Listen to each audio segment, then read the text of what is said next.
হে বন্ধুরা, সবাই কেমন আছো? আশা করছি সবাই ভালো আছো। আজ আমি একটা নতুন ব্লগ নিয়ে হাজির হয়েছি। এই ব্লগটা খুবই স্পেশাল, বিশেষ করে যারা এখনো বিয়ে করেননি, কুমার আছেন তাদের জন্য। আমার এই ভিডিওতে থাকছে অসাধারণ সব খাবার দাবার, আর থাকছে বাঙালি বিবাহের সমস্ত নিয়ম কানুন, আরো অনেক কিছু। তো চলো বেশি কথা না বলে ভিডিওটা শুরু করা যাক। বন্ধুরা, আজ আমার একজন স্পেশাল মানুষের বিবাহ, আমার অফিসে আমার সিনিয়র মিস্টার দেবাশিস দত্তের। আজ আমি যাব বরযাত্রীতে, সেই মতো আমি ড্রেস আপ করে বেরিয়ে পড়েছি বরের বাড়ির উদ্দেশ্যে। আমার বাড়ি সোনারপুর, বরের বাড়ি সুভাষগ্রাম।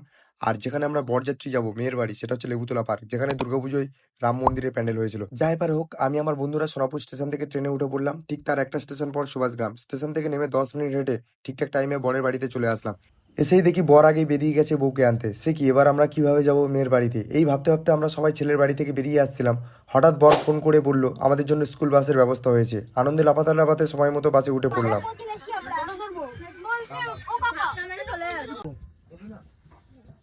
আমাদের বাস ছেড়ে দিয়েছে, কিন্তু এই বাসের সব থেকে সুন্দর যদি কাউকে মানায়, সে হলো এই কাপেল। খুব সুন্দর সেজেছে, তাই তো বন্ধুরা? আমাদের গাড়ি সাউথেন বাইপাস হয়ে কামালগাছির ব্রিজ টপকে বাইপাস ধরলো। কিছুক্ষণ পর ভিআইপি থেকে উঠলো আমাদের পেহালমান লালদ্বীপ, তারপর সায়েন্স সিটি থেকে বাঁ দিক মেরে তপসিয়া, তারপর 7 পয়েন্ট মৌলালি হয়ে লেবুতলা পার্ক। প্রায় 40 মিনিট লাগলো পুরো রাস্তাটায় পৌঁছাতে। সবাই এক এক করে বাস থেকে নেমে ঢুকে পড়লাম বিয়ে বাড়ির মধ্যে। যেই না ঢুকলাম হলরুমে, দেখি কত গেস্ট, সবাই খেতে ব্যস্ত। আমিও লাইনে দাঁড়িয়ে পড়লাম। কিছুক্ষণ পর আমার বিবেক বলে উঠলো, লজ্জা নেই তোর? যার বিয়েতে এসছিস তাকে গিয়ে আগে থোবড়াটা দেখিয়ে আয়, তারপর গিলবি। ঠিকই তো, যার বিয়েতে এসছি তার সাথে আগে দেখা করা উচিত। তাই আমি দেখা করলাম দাদার সাথে। আজ দাদা খুবই বিজি, তাই ঝটাপট সবাই মিলে ফটো তুললাম, বৌদির সাথেও তুললাম, তারপর চুপি চুপি খাবারের লাইনে দাঁড়িয়ে পড়লাম। বন্ধুরা, খাবার লাইনে প্রথমেই আছে পানের স্টল। বাবা, কত কিছু মশলা! এই মশলাগুলোর নামও আমি বলতে পারবো না। দেখে তো খেতে ইচ্ছে হচ্ছে, রং বেরঙে সাদা, নীল, হলুদ, সবুজ, কত কিছু মশলা। তারপর এলো স্ন্যাক্সের স্টল। স্ন্যাক্সের স্টলে আছে cheese ball, fish ball, crispy baby corn, chicken pakora. তারপর আছে tea stall, coffee stall. Fish ball. হ্যাঁ, ফিশ বল। ফিশ বলটা ভালো লেগেছে।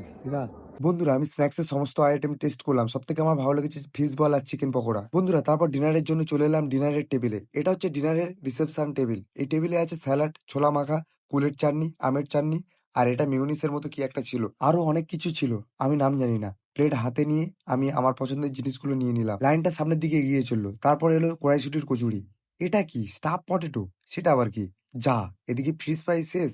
আরে না না, ওরা ওয়েট করতে বললো, আনতে গেছে। এটা কি পিস পোলাও? উফ, এটা মাছের কালিয়া! এই মেয়েটা তো কি নিচ্ছে, ও মা! এ তো ছাগলের মাংস। আরো আইটেম ছিল, বাটার পনির কারি, মিক্স ভেজিটেবল, আরো কি সব। ভাই, আমি বাঙালি, তাই এইসব বারোয়ারি আইটেম আমার একদম ভালো লাগে না। তাই আমি আমার পছন্দের মাছ আর ছাগলের মাংস নিয়ে বসে পড়লাম ভোজন করতে। দাঁড়াও দাঁড়াও, কোথায় যাচ্ছ? পিকচার আবি বাকি হে। বাঙালির শেষ পাতে মিষ্টি না হলে কি জমে?